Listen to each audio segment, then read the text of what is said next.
Kita kembali bertemu di segmen 3 dari modul 2 prinsip-prinsip mekanika. Di segmen ini kita akan membahas contoh soal terkait dengan gaya. Mari kita mulai. Sebagai contoh soal, kita umpamakan terdapat 3 gaya yang bekerja pada titik T dengan arah yang berbeda-beda.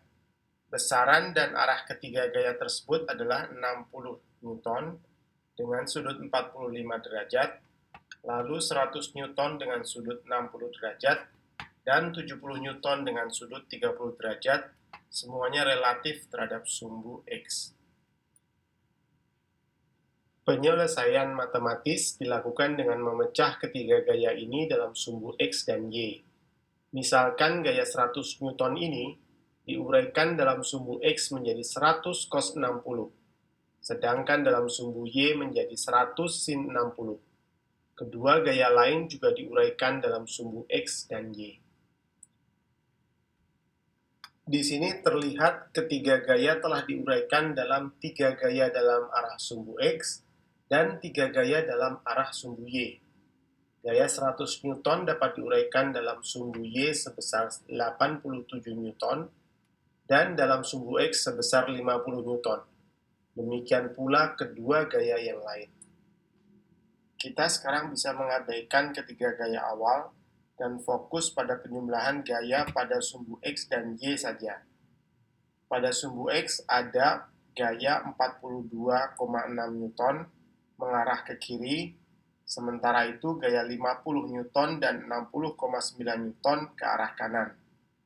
Pada sumbu Y, ada dua gaya ke atas sebesar 42,6 Newton dan 87 Newton, serta satu gaya ke bawah sebesar 35 Newton.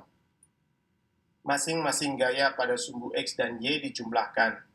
Pada sumbu X ada gaya ke kanan sebesar 50 dan 60,9 Newton, dan ke kiri sebesar 42,6 Newton. Resultan pada sumbu X yaitu Rx adalah 68,3 Newton ke kanan.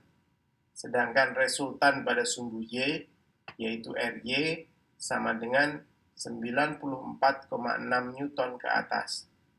Setelah kita menemukan Rx dan Ry, kita dapat menghitung resultan dengan hukum Pythagoras, di mana R sama dengan akar dari Rx kuadrat ditambah Ry kuadrat.